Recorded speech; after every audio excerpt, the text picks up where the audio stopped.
जय हिंद एवरीवन, आप सबका ऑटो एस एकेडमी के एचसीएस चैनल पर स्वागत है। आज मैं आपके सामने ज्योग्राफी का 7th सेशन लेकर आया हूं, जिसमें हम नेक्स्ट सेट ऑफ क्वेश्चंस को डिस्कस करेंगे one by one. I hope अब तक के सारे सेशंस आपको अच्छे से समझ में आ गए होंगे। So let's get started today's session of geography. And before proceeding again I am saying कि अगर आपने अभी तक भी ऑटो एस एकेडमी की एप्लीकेशन डाउनलोड नहीं की है तो इसे आज ही डाउनलोड कीजिए, सो डैट आपको हमारे जितने भी डिफरेंट कोर्सेज हैं प्लस जो भी हमारे लेक्चर की पीडीएफ फाइल्स हैं वो इजीली अवेलेबल हो जाएं। So let's get started today's session. Question number 1, consider the following statements regarding the tropical cyclones. Cyclones continuously news में रहते हैं, कॉन्टिन्यूसली नेमिंग्स पे क्वेश्चन भी देखने को मिला है हमें कि साइक्लोन्स के नेम्स कैसे आते हैं। हमने लास्ट सेशन में किया भी था ये, जब हमने डिस्कस किया था श्रीलंका वाला लेटेस्ट अभी साइक्लोन जिसको श्रीलंका ने नेम दिया है। तो यहाँ पर साइक्लोन्स दो तरह के होते हैं, ट्रॉपिकल और टेम्परेट वन।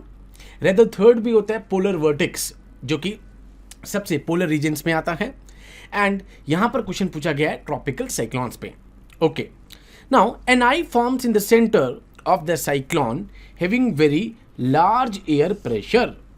अब यहाँ से हाई प्रेशर पूछा हुआ है, ठीक है।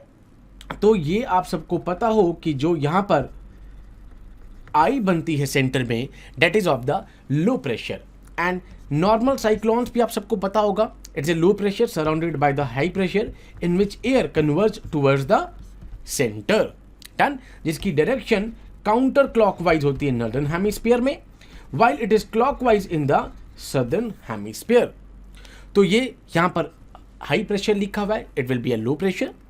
The intensity usually weakens when they make landfall. Quite obvious है, जैसे ही ये लैंड को टच करते हैं ये अपने मॉइस्चर को लूज कर देते हैं एंड साइक्लोन डिसिपेट हो जाता है। सो 2 is the correct statement here.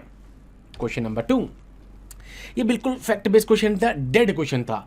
ये अगर आपने नहीं पढ़ रखा आपको नहीं करना चाहिए अटेम्प्ट ये, क्योंकि ये क्वेश्चन मैंने जान के लेके आया हूँ। बिकॉज एक दो क्वेश्चन आपको पेपर में ऐसे दिखेंगे जहां पर आपने स्टेटमेंट नहीं सुनी होंगी, वो फैक्ट बेस्ड क्वेश्चन होंगे।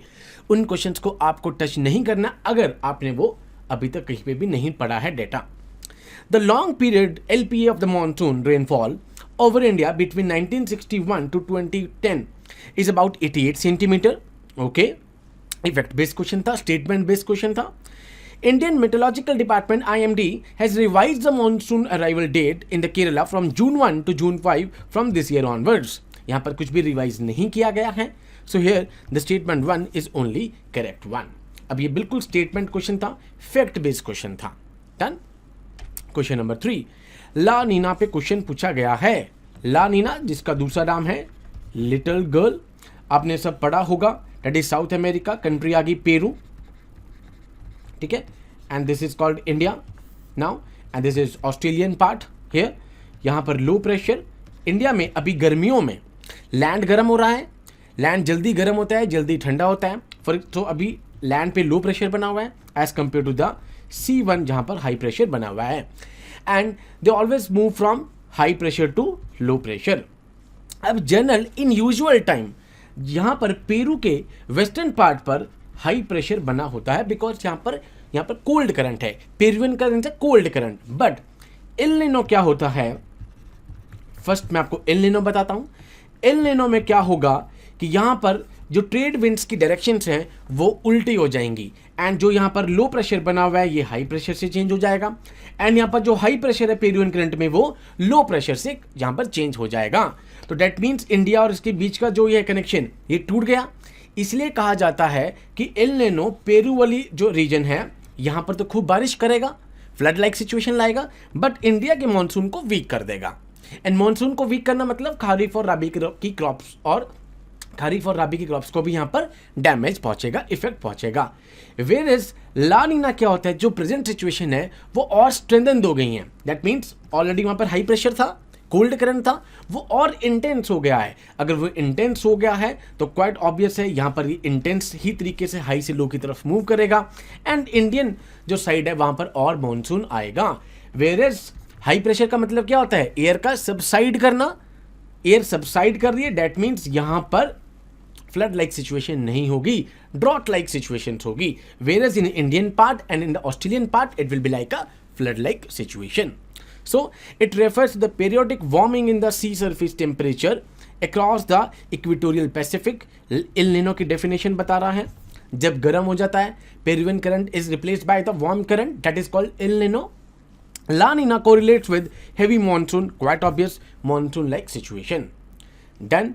एंड ये आपको पक्का पता होना चाहिए कि एल नीनो से इंडिया में ड्रॉट लाइक कंडीशन आती हैं, मॉनसून वीक होता है, मॉनसून वीक होगा तो अभी जैसे जून में खरीफ क्रॉप्स इफेक्ट होंगे, क्वाइट ऑब्वियस है। अगर मॉनसून यहाँ पर वीक आ रहा है तो इसके बाद मॉनसून डिले होने का मतलब क्या है, आगे राबी की क्रॉप्स पे भी इफेक्ट पड़ेगा, तो it effects both kharif and the rabi crops.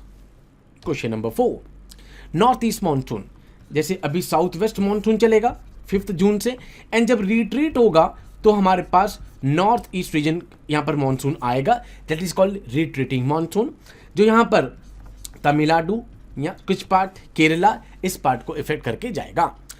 It's onset occur subsequent to the withdrawal of south west monsoon, absolutely right. It is a prime source of annual rainfall for the north eastern region. यहाँ पर कुछ भी यहाँ पर prime rainfall का ये source नहीं है, क्वाइट ऑब्वियस है। नॉर्थ ईस्टर्न रीजन को तो साउथ वेस्ट मॉनसून की बे ऑफ बंगाल ब्रांच से भी बारिश मिलती है, ठीक है। एंड नॉर्थ ईस्टर्न जो मॉनसून है, नॉर्थ ईस्ट मॉनसून, वो स्पेसिफिकली तमिलनाडु वाला पार्ट हो गया, कुछ पार्ट केरला का, कुछ पार्ट आंध्र प्रदेश का, इसको हिट करके जाता है। Question number 5, direct questions.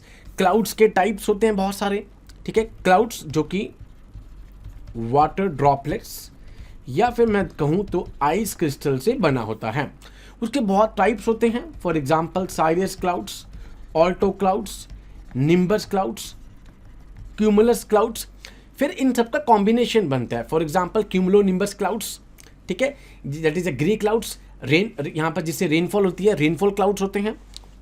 अब इसमें से एक क्लाउड होता है स्ट्रैटोक्यूमुलस, जहाँ पर जिसके हनी कॉम लाइक अपीयरेंस होती हैं, ठीक है। तो यहाँ पर डायरेक्ट क्वेश्चन पूछा था कि कौन से क्लाउड्स जो कि व्हाइट क्लाउड्स और पैची ग्रे कलर के होते हैं एंड यहाँ पर हनी कॉम लाइक अपीयरेंस देते हैं, वो होते हैं स्ट्रैटोक्यूमुलस 1। क्वेश्चन नंबर 6, सिंपल क्वेश्चन था बिल्कुल ही। यहाँ पर आपने सभी ने ट्रेड विंड्स का कॉन्सेप्ट पढ़ा होगा, इक्वेटोरियल लो प्रेशर बेल्ट, सब ट्रॉपिकल हाई प्रेशर बेल्ट, सब polar low pressure belt and सबसे ऊपर पोलर हाई प्रेशर बेल्ट, ठीक है। हाई से लो मूव करती हैं विंड्स, सो हाई से लो, बट ये सबको पता है कि कोरिलेस फोर्स होती है due to rotation of the earth के रोटेशन के कारण एक सूडो फोर्स क्रिएट होती है, that is called a Coriolis force, जो कि उन ऑब्जेक्ट्स पे लगती है जो कि अर्थ से कनेक्टेड नहीं होते। इसलिए ट्रेन पे कभी भी कोरिलेस फोर्स नहीं लगेगी। कोरिलेस फोर्स कहाँ लगेगी, एरोप्लेन में लगेगी, क्वाइट ऑब्वियस है। एंड यहाँ पर नदर्न हेमिस्फीयर में कोरिलेस फोर्स विंड की डायरेक्शन को टुवर्ड्स द राइट मूव कर देती है and in the southern hemisphere towards the left move कर देती है। तो अब ये नदर्न हेमिस्फीयर है, इसकी डायरेक्शन ये है, तो ये राइट हो गया ये। अब ये इसका लेफ्ट क्या हुआ, ये it becomes north east, it becomes the south east wind. Same lines, eastern part यहाँ पर राइट हो रहा है, ये भी राइट हो गया, ये भी right, it becomes the westerly. अब नदर्न हेमिस्फीयर में क्या है, लैंड मास ज़्यादा है, सदर्न हेमिस्फीयर में हमारे पास लैंड मास कम है, इसीलिए जब वेस्टर्ली मूव करती है तो वेस्टर्ली यहाँ पर एक नॉइस क्रिएट करती है। उस नॉइस क्रिएटिंग को अलग अलग लैटिट्यूड्स पे अलग अलग नाम दिया गया है। रोरिंग 40s यहाँ पर याद रखना सदर्न हेमिस्फीयर, अगर इसको मैं नॉर्थ कर दूं तो ये ऑप्शन गलत हो जाएगा। फ्यूरियस 50, श्रिकिंग और stormy 60s, all example of westerlies. Question number 7, simple question as usual, यहाँ पर कि जो सबसे ज़्यादा डेजर्ट्स हैं वो हमारे वेस्टर्न साइड पे क्यों बनते हैं, ये आप सब ने ज्योग्राफी में पढ़ा होगा। First reason is because of the trade winds, second because ये हाई प्रेशर बेल्ट जो है subtropical high pressure belt. High pressure का मतलब क्या होता है, एयर डिसेंड कर रही है, एयर बैठ रही है। लो प्रेशर का मतलब क्या है, एयर राइज कर रही है। तो क्वाइट ऑब्वियस है जो भी सब ट्रॉपिकल बेल्ट है वहां पर आप देखेंगे हॉट लैटिट्यूड जिसे कहते हैं, वहां पर आप हॉट डेजर्ट्स को देखने को मिलेगा। ये क्वेश्चन आता है कि hot deserts maximum western margins पे ही क्यों हैं, उसके 3 रीजन होते हैं। Number 1, trade winds. Clear, trade winds का मतलब क्या है कि कोई भी विंड आ रही है तो विंडवर्ड साइड पे बारिश करेगी, जैसे लीवर्ड साइड पे जाएगी तो ड्राई हो जाएगी, that is one of the condition for the formation of desserts. Number 2, that is the currents one, cold current और वार्म करंट। ज्यादातर जो कोल्ड करंट है वो वेस्टर्न मार्जिन पे है, जैसे आपने पीरियन करंट भी देखा, done on the western margin. And third region is subtropical high pressure belt. Number 1 trade winds, number 2 cold currents, number 3 subtropical high pressure belt. इन 3 regions के कारण maximum hot deserts western margin पे हैं। Number 8 जल जीवन mission directly Modi ji के द्वारा यहाँ पर ये अनाउंस की गई थी। डायरेक्ट ये एक स्कीम बेस्ड क्वेश्चन है, करंट अफेयर बेस्ड क्वेश्चन है।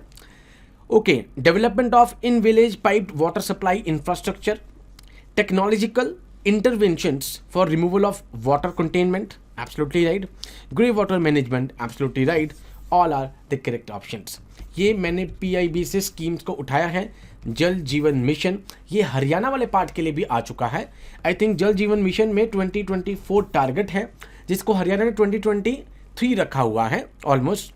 तो यहाँ पर 2024 यहाँ पर टारगेट है, डन। तो ये हरियाणा से भी रिलेटेड पहले क्वेश्चन आ चुका है ना। Question number 9 particularly vulnerable tribal groups के बारे में पूछा हुआ है, जिसको मिनिस्ट्री ऑफ ट्राइबल वेलफेयर अलग से यहाँ पर डील करती है।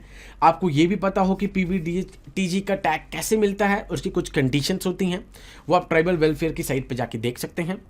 अभी पूछे अंडमान निकोबार की बताइए, ठीक है। कोरागू तो केरला वाले पार्ट में मिलती हैं यहाँ पे, ठीक है। ऑन्जेस हो गए, शॉम्पिन्स हो गए, इसके अलावा जारावाज हो गए हमारे पास, उसके बाद नदरन सेंटलीज हो गए हमारे पास, उसके बाद अंडमानीज हो गए हमारे पास, नदन अंडमानीज हो गए, ठीक है। Great Andamanese.